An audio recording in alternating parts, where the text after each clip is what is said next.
हमारे साथ जुड़ रहे हैं स्वामी जी दिव्यानंद जी महाराज आते हैं और हमारे दर्शक खासकर इस कार्यक्रम का इंतजार करते हैं कि आप आएंगे और बताएंगे। देवासुर संग्राम में भगवान कार्तिकेय, इनका बहुत ही विशेष भूमिका रही है। इनकी सेनापति के तौर पे इन्होंने काम किया था और आज भी कार्तिकेय को जहां बातें आती है सेना संबंधी और युद्ध संबंधी बातें तो हम स्मरण करते हैं। और नवरात्रि की जो पूजा में विशेषकर जो सभी देवी देवता रहते हैं, किंतु जो मुख्य रूप से जो 5 विग्रह रहते हैं माता के साथ में, वो गणेश जी महाराज हैं, कार्तिकेय जी हैं, महालक्ष्मी हैं, महासरस्वती हैं और फिर उसके बाद माता का रहता है। तो बाल रूप में कार्तिकेय को माता ली है, माता स्कंद माता। स्कंद भगवान कार्तिकेय को ही कहते हैं, उनका बाल रूप में है और उन्हें गोद में रखी है। माता का स्वरूप आज सिंह पर आरूढ़ रहती है, 4 भुजा वाली माता। विशेष जब मैं प्रतिदिन बात कर रहा हूं कि माता के हाथों में क्या क्या सुशोभित होता है, क्या क्या सुसज्जित रहता है, उनके आयुध पद्म वगैरह, तो जब बात करें तो इनके माता के 2 हाथों पे पद्म है, कमल, और एक हाथ से भगवान कार्तिकेय को गोद में रखी है। किंतु एक हाथ जो हमारे लिए विशेष उसका महत्व है, वो माता का वरद हस्त रहता है। तो इस प्रकार से माता का स्वरूप है।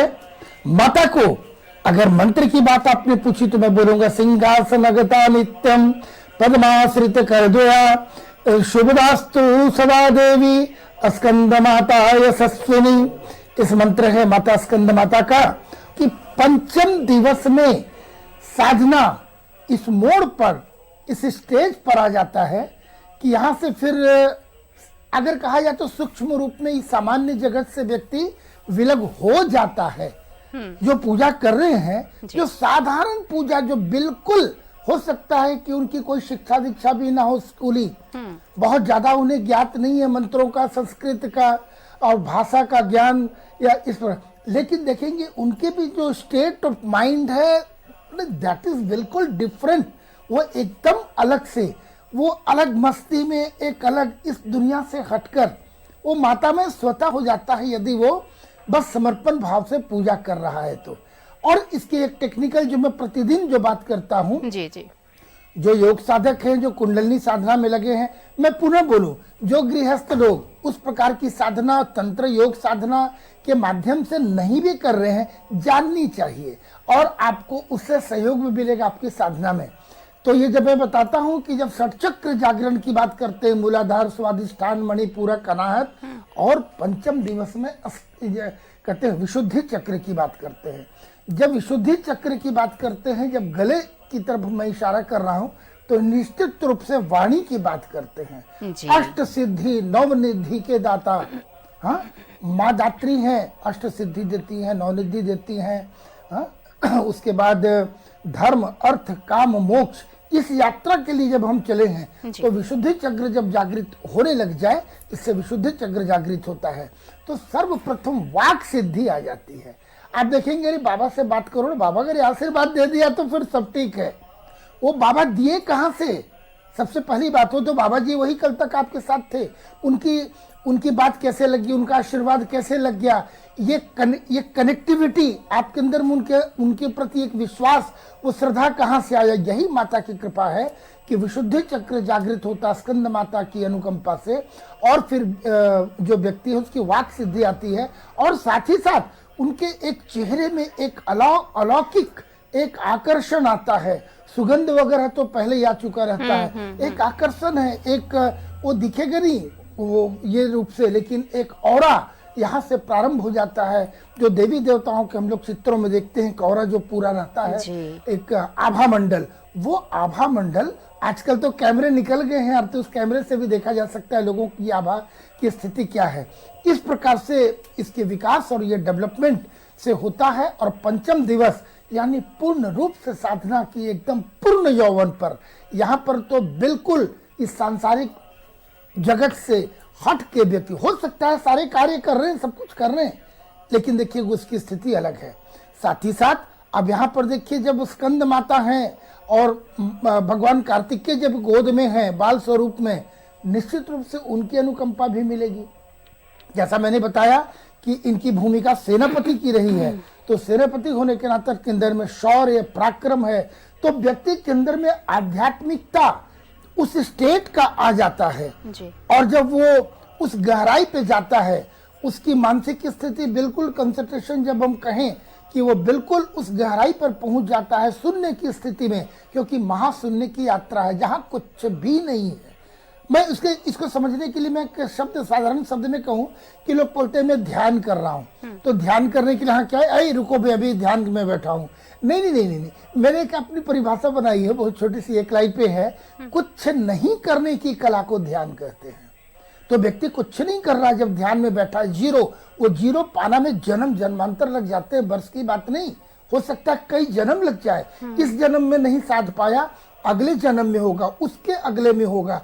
तो उस महाशून्य की खोज में और उस महाशून्य की यात्रा में जब चलते हैं, तो जब व्यक्ति शारीरिक रूप से, स्थूल रूप से सारे कार्यों को कर रहा है, लेकिन आंतरिक रूप से, सूक्ष्म रूप से वो वहां पहुंच जाता है जहां कुछ भी नहीं है, और उसी कुछ नहीं को पाने के लिए ही तो यह यात्रा चलती है।